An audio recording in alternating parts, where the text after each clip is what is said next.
रात के 11 बज चुके थे और आसमान में बादल ऐसे गरज रहे थे मानो आज की बारिश पूरा शहर ले डूबेगी। उस रात विजय को ऑफिस से निकलने में देरी हो गई थी और मौसम देखकर उसे अंदाजा हो चुका था कि बारिश बहुत तेज होने वाली थी। इसीलिए वो अपनी बाइक लेकर जल्द से जल्द घर निकल जाना चाहता था, पर तभी उसे गार्ड भैया ने टोक दिया। अरे विजय जी, इतनी रात गए कहाँ जा रहे हैं आप? कहाँ जाऊंगा भैया, इस वक्त अपने घर जा रहा हूँ। पर विजय जी, अभी निकलना ठीक नहीं होगा। अरे कोई बात नहीं भैया, रेनकोट है ना, नहीं भीगूंगा। विजय जी, मैं बारिश की बात नहीं कर रहा। हाँ, क्या मतलब? आज अमावस की रात है। आज की रात ऐसे अकेले सफर करना ठीक नहीं है। अरे अमावस से तो क्या हुआ, क्या बोल रहे हो आप? विजय जी, कहते हैं अमावस की रात में प्रेत सबसे ज्यादा ताकतवर होते हैं, इसलिए अच्छा होगा कि आप आज अकेले न जाएं, कल सुबह चले जाइएगा। हो गया आपका गार्ड साहब, क्या और भी कहानियां सुनानी है? विजय जी, मैं गार्ड साहब प्लीज यार, निकलने दो मुझे अब, वरना कहीं बारिश आ गई ना तो बीच रास्ते में फंस जाऊंगा। विजय अपनी बाइक से निकलने ही वाला था कि गार्ड साहब ने उसे फिर से टोक दिया। विजय जी देखिए, मैं जानता हूँ आप मुझसे ज्यादा पढ़े लिखे हैं और आप भूत प्रेत इन सब चीजों को नहीं मानते, फिर भी आप इसे रख लीजिए। ये क्या है? हनुमान जी का लॉकेट है विजय जी, ये आज रात आपकी रक्षा करेगा। अरे गार्ड साहब, मुझे कुछ नहीं होगा, और मैंने कहा ना मैं इन सब में। इसको आप अपने पास रख लीजिए, हमारा मन रखने के लिए ही सही, पर बस आप रख लीजिए इसको। आप भी ना गार्ड साहब, लाइए। खुश? चलो अब मैं, बाय, गुड नाइट। इतना कहकर विजय बाइक लेकर वहां से निकल गया। हे बजरंगबली, विजय जी की रक्षा करना। बारिश शुरू हो चुकी थी और विजय अपनी बाइक तेज रफ्तार से भगाया जा रहा था, पर आज उसे अपने घर का रास्ता कुछ ज्यादा ही लंबा लग रहा था। वो तेज बारिश में बचता बचाता आधे रास्ते तक तो पहुंच गया, पर बाकी का रास्ता तय करने की उसकी हिम्मत नहीं बची थी। तभी उसे अपनी बाईं तरफ जाता हुआ एक रास्ता दिखा। वो रास्ता दरअसल एक शॉर्टकट था। विजय उस शॉर्टकट के बारे में जानता तो था, पर वो कभी भी उस रास्ते से अपने घर नहीं गया था, क्योंकि वो रास्ता बेहद खराब था और तो और हर तरफ हमेशा एक अजीब सी खामोशी छाई रहती थी। पर आज विजय के पास कोई दूसरा चारा नहीं बचा था, इसीलिए उसने अपनी बाइक उसी कच्चे रास्ते की तरफ मोड़ ली।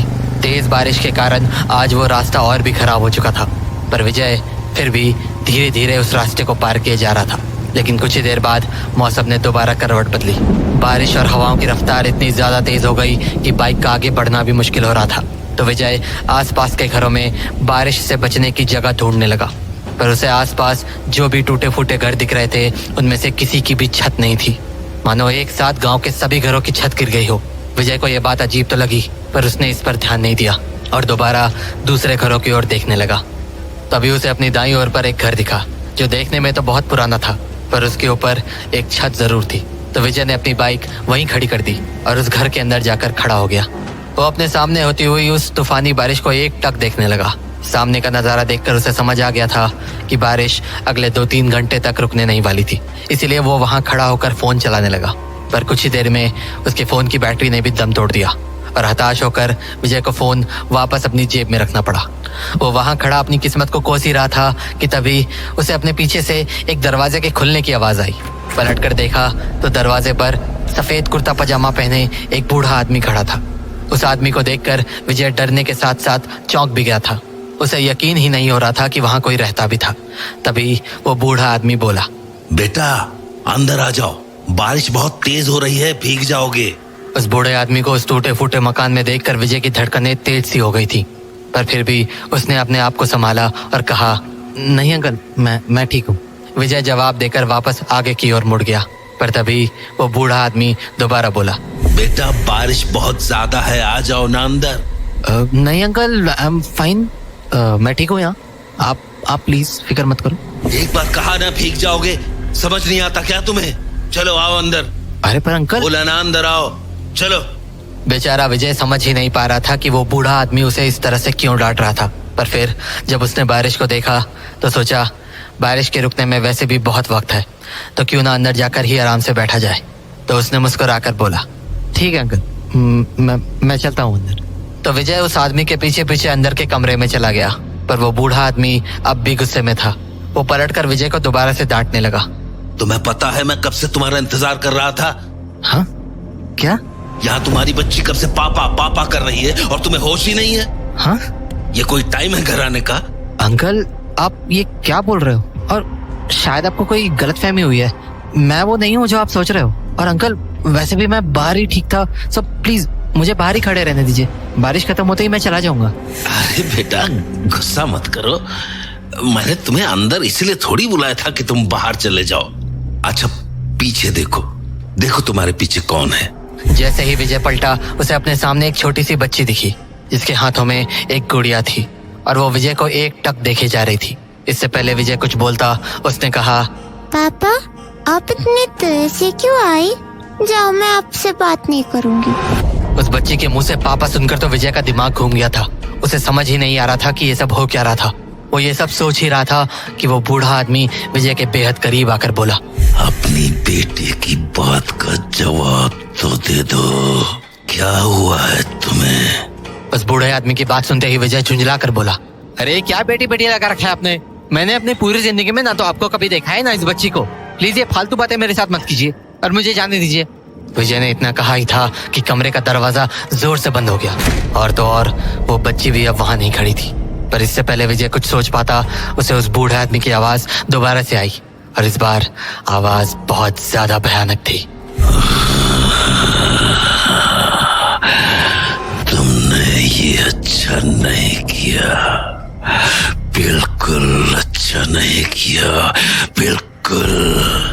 अपनी बेटी के साथ तुम्हें ऐसा नहीं करना चाहिए था।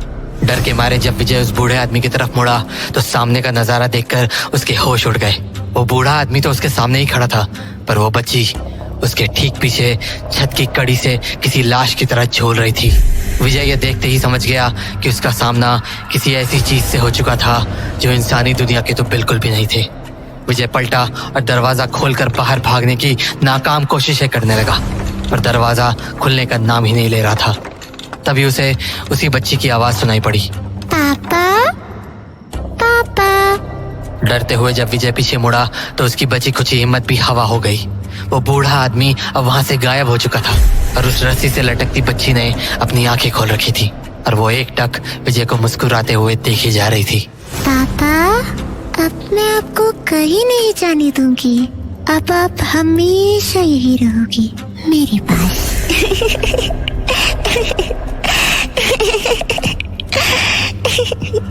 विजय के दिमाग ने अब काम करना बंद कर दिया था। उस हंसी को सुनकर उसके हाथ पांव सब ठंडे हो चुके थे, इसीलिए उसने पलटकर दोबारा दरवाजा खोलने की सोची। पर जैसे ही वो पलटा, उसने अपने ठीक सामने उसी बूढ़े आदमी को खड़ा पाया। पर इस बार शायद वो अपने असली रूप में आ गया था। उसके पूरे शरीर पर खून के धब्बों के निशान थे और उसके पेट से उसकी आंतें बाहर आ रही थी। तभी वो बोला, अब तुम हमेशा यही रहोगे हमारे साथ।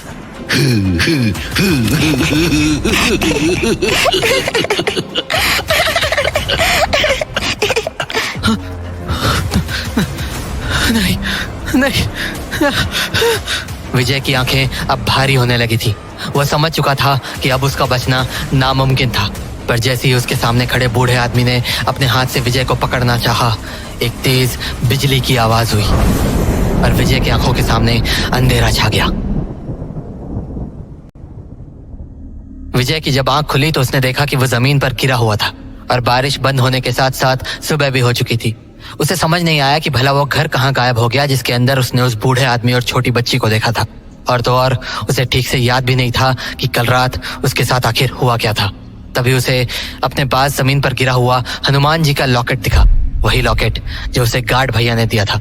उस लॉकेट को देखने के बाद विजय के सामने सब कुछ साफ हो गया। वो समझ गया कि पिछली रात उसका सामना प्रेतों से हुआ था और वो उनसे इसलिए बचकर निकल पाया क्योंकि उसके पास हनुमान जी का ये लॉकेट था।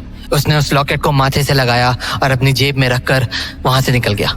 लेकिन इस हादसे के बाद विजय एक बात तो अच्छे से समझ गया था कि भूत प्रेत जरूर होते हैं और वो इंसानों को कभी भी नुकसान पहुंचा सकते हैं, पर जिनके साथ बजरंग बली का आशीर्वाद होता है उनका वो बाल भी बांका नहीं कर सकते, क्योंकि भूत पिशाच निकट ना आवे, महावीर जब नाम सुनावे।